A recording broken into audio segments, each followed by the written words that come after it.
In the arid Arizona desert, in the heart of the 1880s, a merciless sun scorched the cracked earth while the wind whispered through the spiny cactuses. A lone Apache, scarred by past battles and with a face weathered by time, rode aimlessly on his pinto horse, seeking only silence and survival away from the growing tensions between white settlers and natives.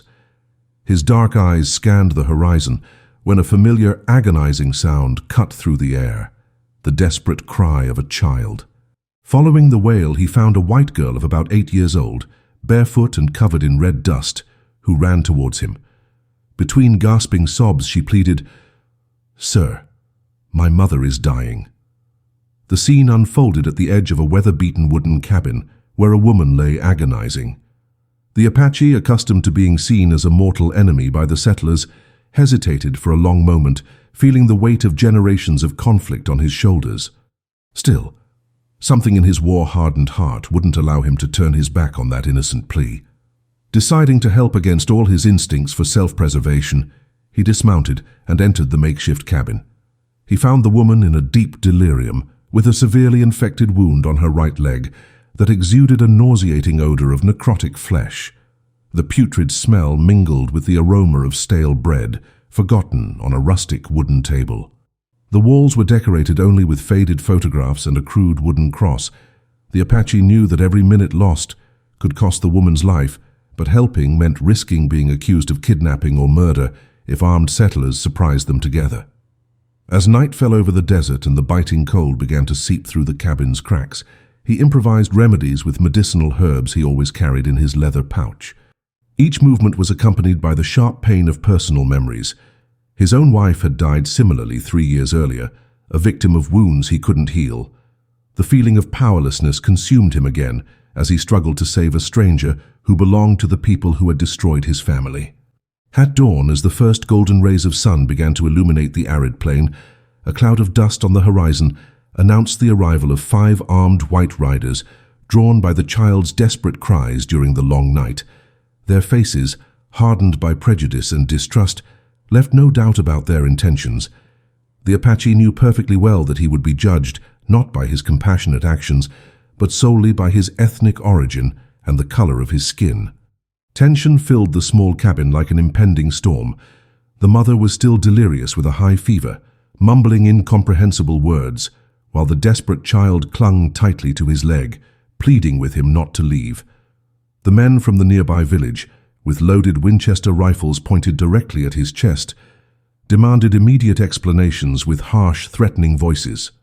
Between saving the woman's life by completing her treatment and preserving his own survival by fleeing, he faced the most difficult dilemma of his existence: to stay and prove his loyalty through actions, or to flee to save himself from the imminent injustice that surely awaited him. With a firm, clear voice that surprised everyone present, including the armed men who expected only resistance, the little girl bravely broke the tense silence that hung in the air. She recounted in detail everything she had witnessed during that endless night, how the Apache had worked tirelessly to try and save her mother, applying medicinal herbs, making cold compresses to bring down the fever, and carefully cleaning the infected wound, with a patience and dedication she had never seen before. Her innocent but powerful words echoed through the cabin as irrefutable testimony of human kindness. The 5 men, initially skeptical and hostile, slowly began to lower their heavy weapons, feeling the growing weight of shame in their hearts, hardened by prejudice.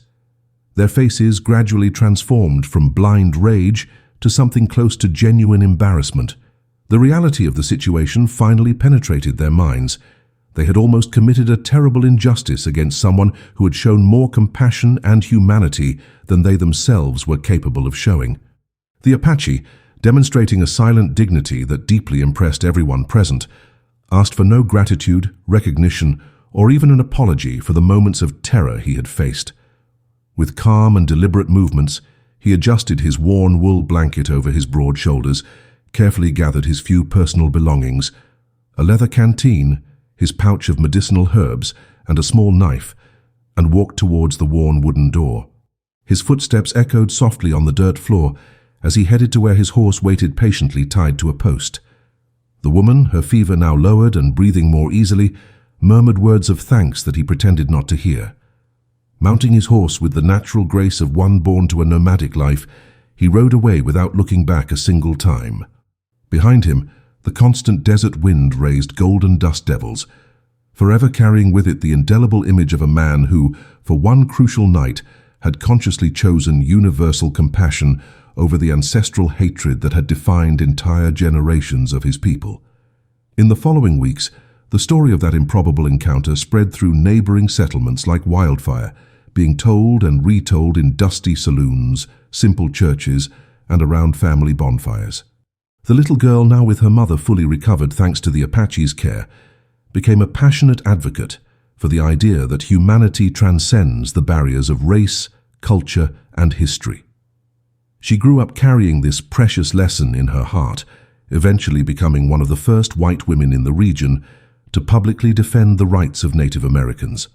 The 5 men who almost made a terrible mistake that dawn could never again look at an Apache the same way, forever carrying the weight of the lesson learned about hasty judgments. The Apache himself continued his solitary journey through the desert, but something had profoundly changed in his wounded spirit. For the first time in years, he had proven to himself that kindness could still exist in a world seemingly consumed by hatred. His simple but courageous action planted a seed of change that would grow far beyond that moment, proving that sometimes a single act of compassion can shake the foundations of generations of prejudice and mutual distrust. Months after that transformative encounter in the arid Arizona desert, news of the compassionate Apache reached the ears of James Mitchell, a hardened merchant who had lost his younger brother in a Native American attack 5 years earlier. His supply store in Tucson was frequented by settlers who shared bitter stories about bloody conflicts with local tribes. When little Sarah, now 9 years old, visited his store accompanied by her fully recovered mother, she vividly narrated how an Apache had saved her family's life. James initially resisted the story, his heart still poisoned by the pain of loss. However, the child's innocent sincerity and the mother's tears of gratitude began to crack his armor of resentment. For the first time since the family tragedy, he allowed himself to question if all Apaches were truly his natural enemies. The seed of doubt, planted by that touching narrative, slowly began to germinate in his tormented conscience, challenging years of carefully cultivated hatred against an entire people. Meanwhile, in the Rocky Mountains surrounding the region, the lone Apache had found a new purpose that transcended his previous existence of mere survival. He began to collect rare medicinal herbs with renewed dedication, studying their healing properties through ancestral knowledge passed down through generations of healers from his tribe. His journey led him to dangerous territories where few dared to venture, facing wild animals and adverse weather conditions. During the cold nights under the infinite starry sky, he meditated on the meaning of that transformative encounter with the white family. The memory of the genuine gratitude in the child's eyes had awakened something dormant in his war-wounded soul. The remembrance that his original vocation was to heal, not to destroy. His hands, which for years had wielded only weapons of war, now dedicated themselves exclusively to gathering plants that could save lives, regardless of skin color or ethnic origin. This fundamental change in purpose represented a silent revolution in his spirit, transforming a bitter warrior into a dedicated healer. The Apache's transformation did not go unnoticed by his own tribe, who had taken refuge in the most isolated mountains after successive conflicts with the American army. When he returned to the temporary camp with his bags full of healing herbs, the elders immediately noticed the profound change in his previously dark eyes. Their spiritual leader, a wise man named Gray Eagle, watched intently as he shared his experience with the white family, omitting details that might be interpreted as weakness by younger warriors. The tribe was divided between those who saw his compassion as a betrayal of their dead ancestors, and others who recognized the ancestral wisdom that true strength lay in the ability to choose when to fight and when to heal. Discussions around the nightly bonfires became intense, with passionate voices advocating both sides of the moral debate. Some warriors argued that showing mercy to the white settlers was equivalent to dishonoring the spilled blood of their relatives, while others, influenced by the healer's words, began to question whether the endless cycle of vengeance would truly bring peace to their people. In Tucson, James Mitchell faced his own internal battle as he served customers in his supply store. Every conversation about conflicts with Native Americans now resonated differently in his ears, as if he were hearing these stories for the first time with a completely new perspective. His wife Margaret noticed the gradual change in his behavior, observing how he avoided participating in the most violent discussions against Native Americans. One particularly hot afternoon, when a group of farmers planned a punitive expedition against a nearby Apache tribe, James surprised everyone by questioning the need for more violence. His words caused astonishment and even indignation among some regular customers, who could not understand his change of attitude. Margaret, initially confused, gradually began to understand that her husband was undergoing a profound transformation driven by little Sarah's story. She realized that years of grief had given way to a mature reflection on justice, revenge, and the possibility of peaceful coexistence. This change not only affected James personally, but subtly began to influence the atmosphere of his store, traditionally a gathering point for anti-Native American sentiments. Destiny conspired to reunite these transformed lives when a typhoid fever epidemic struck Tucson during the harsh autumn. The disease spread rapidly among the population, overwhelming the town's only doctor, Dr. William Hayes, who worked tirelessly but could not attend to all the sick. Desperate, some residents began to consider seeking help in unlikely places, including indigenous healers about whom they had heard vague rumors. Sarah, now 10 years old, bravely suggested to her mother that they try to find the Apache who had saved her life. The idea initially seemed absurd, but as more people fell ill and died, the proposal began to gain unexpected support from James Mitchell, who offered resources from his store to finance a search expedition. His decision shocked many acquaintances, but he argued that saving lives was more important than maintaining old prejudices. Margaret fully supported her husband, recognizing that this was an opportunity to honor her brother-in-law's memory through constructive actions instead of destructive hatred. The town was divided between those who saw the proposal as betrayal and others who desperately clung to any hope of survival for their families, threatened by the deadly epidemic. When the messengers finally located the Apache in the distant mountains, they found a transformed man who had become a respected healer of his own tribe.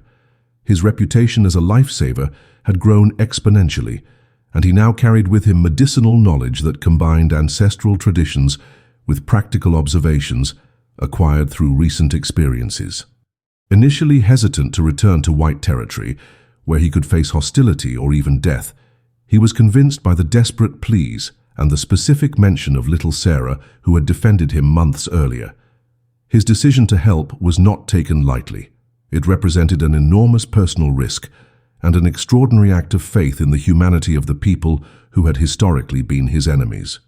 When he rode through the streets of Tucson carrying his bags of natural remedies, some residents greeted him with suspicion and fear, while others, desperate for the cure of their loved ones, welcomed him as a saving angel.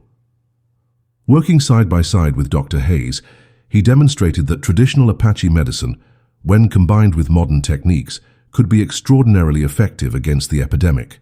His tireless work for 3 consecutive weeks saved dozens of lives and forever transformed the perception of many settlers about native peoples, proving that cooperation was not only possible but essential for the survival of both cultures in a shared land.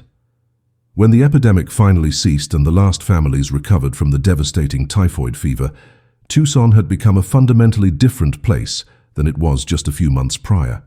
The Apache, whom residents now knew by the name of Lone Wolf, had earned not only the respect, but also the genuine admiration of people who would have previously attacked him without hesitation.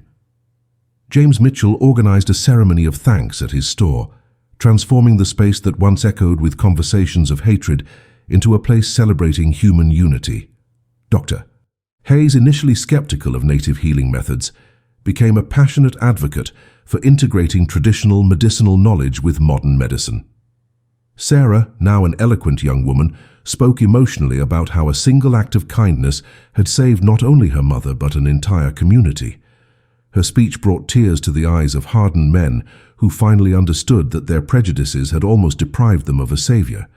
The transformation was so profound that visitors from other towns commented on the unique atmosphere of cooperation that now characterized Tucson, a change that seemed almost miraculous to those who knew the region's violent history.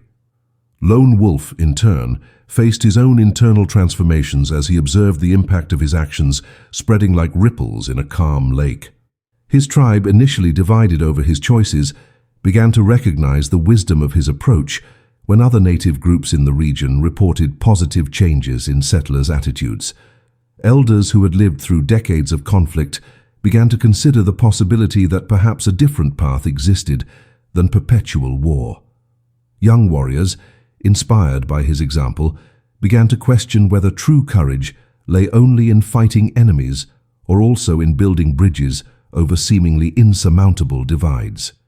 During nights around the sacred fires, conversations gradually shifted from war strategies to discussions about possibilities for lasting peace.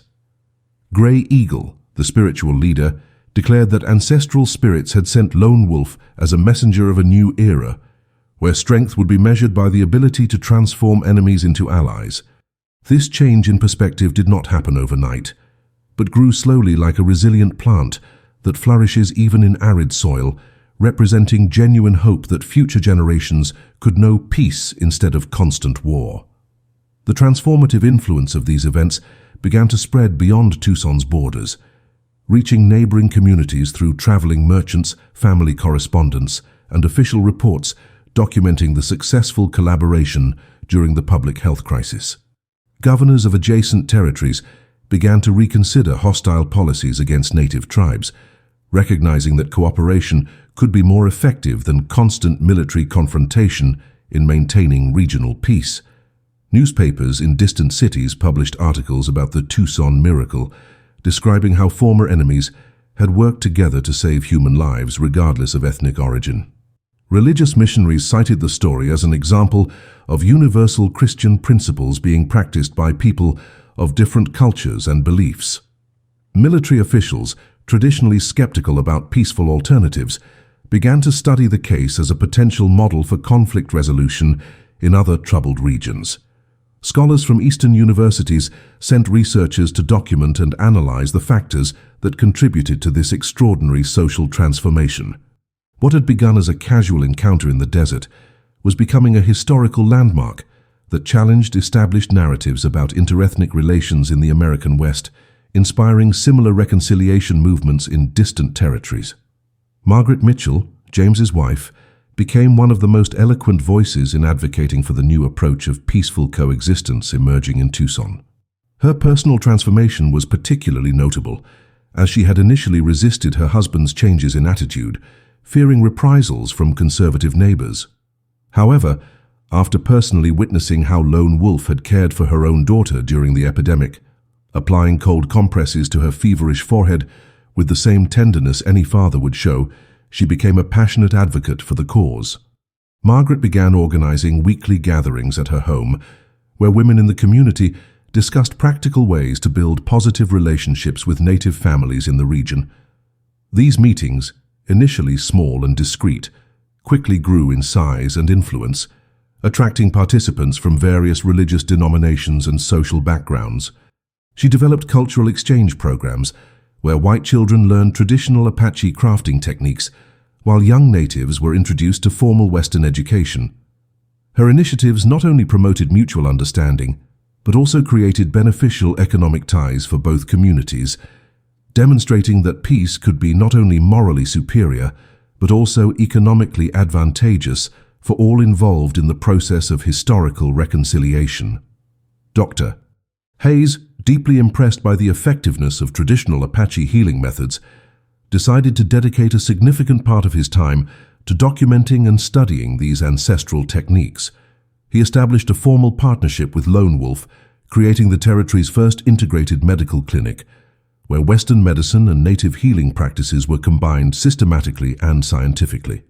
His meticulous records on the use of local medicinal plants, diagnostic techniques based on holistic patient observation, and treatment methods that considered spiritual aspects beyond physical ones revolutionized the medical understanding of the time. Medical students from distant universities began traveling to Tucson specifically to learn from this innovative approach that was producing superior results to conventional methods. Dr. Hayes published articles in prestigious medical journals challenging academic prejudices about primitive medicine and demonstrating with scientific evidence that traditional knowledge had a solid empirical basis developed through centuries of practical experience. His pioneering work not only legitimized native healing practices in respectable medical circles, but also established precedents for future collaborations between different knowledge systems.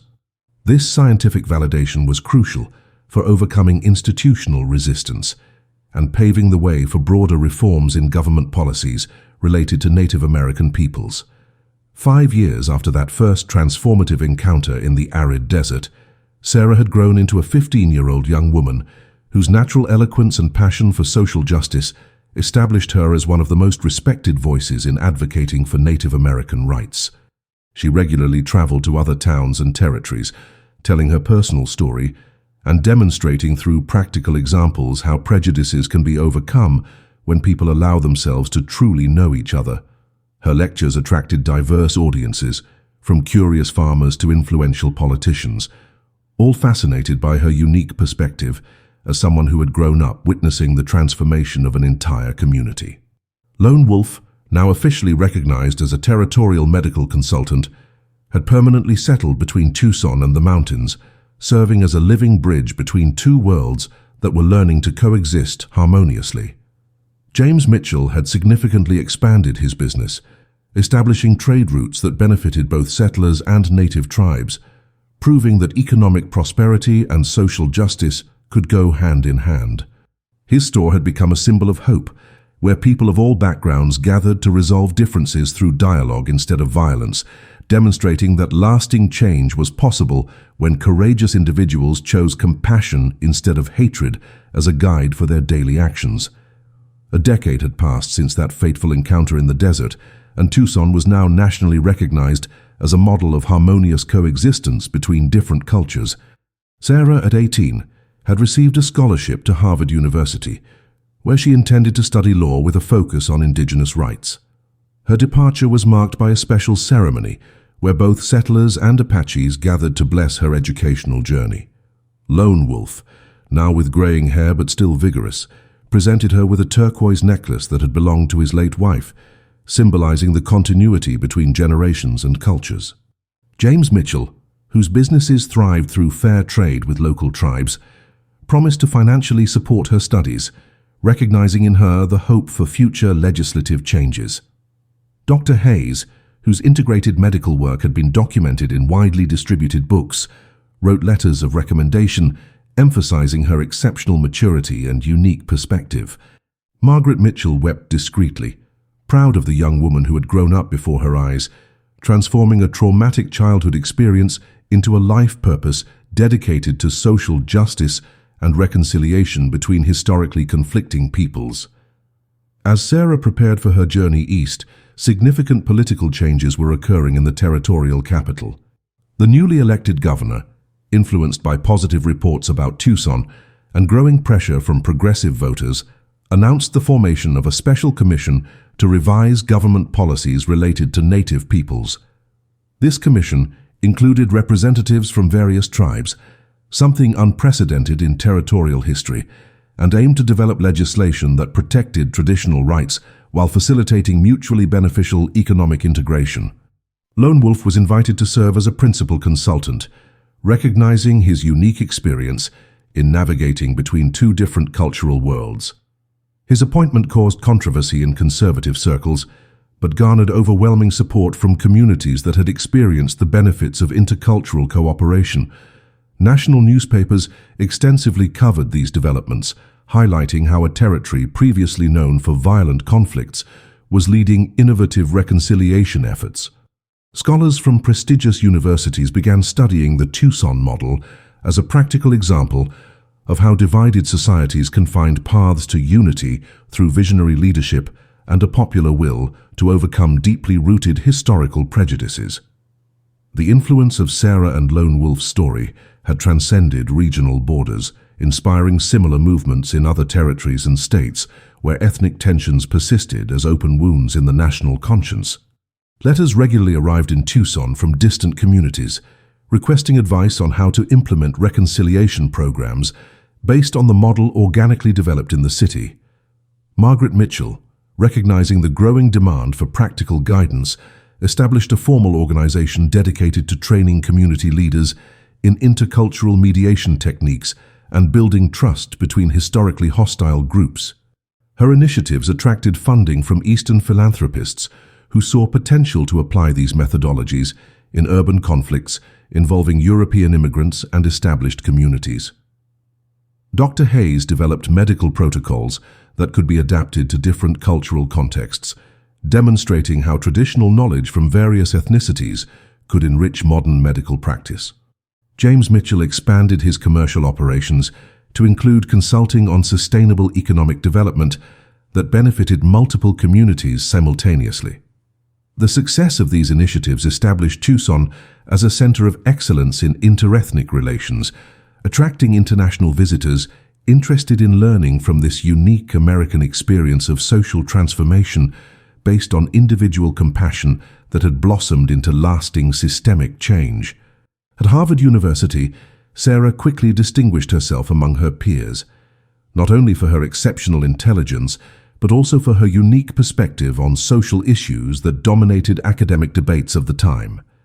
Her professors, initially skeptical of a young woman from the Wild West, were impressed by her ability to combine practical experience with sophisticated theoretical analysis on constitutional law and intergovernmental relations. She organized regular seminars where she told her personal story, contextualizing it within broader legal frameworks concerning civil rights and tribal sovereignty. Students from other universities traveled specifically to hear her lectures, which invariably filled the largest available auditoriums. Her graduation thesis, titled Legal Foundations for Coexistence, Lessons from the Arizona Territory, became required reading in constitutional law courses at several academic institutions. Renowned professors invited her to collaborate on research regarding legal precedents for protecting minority rights, recognizing that her lived experience offered unique insights that enriched purely theoretical discussions. Her presence at Harvard not only raised awareness about Native American issues, but also challenged stereotypes about the intellectual capacity of people raised in frontier territories, demonstrating that wisdom can emerge from any context when nurtured by authentic experiences of justice and compassion. Meanwhile, back in Arizona, Lone Wolf faced new challenges as his reputation as a mediator and healer spread beyond territorial borders.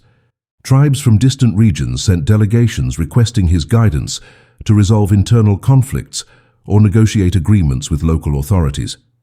His approach, which combined ancestral wisdom with modern pragmatism, had become a model for native leaders seeking alternative paths to armed resistance or forced assimilation. He established an informal school in the mountains where young people from various tribes learned not only traditional healing techniques, but also negotiation skills, understanding of American legal systems, and leadership principles based on consensus building.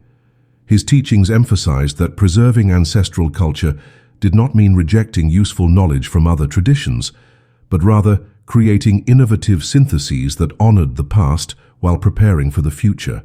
White students were also welcomed into his classes, creating a truly integrated educational environment that prefigured broader social changes.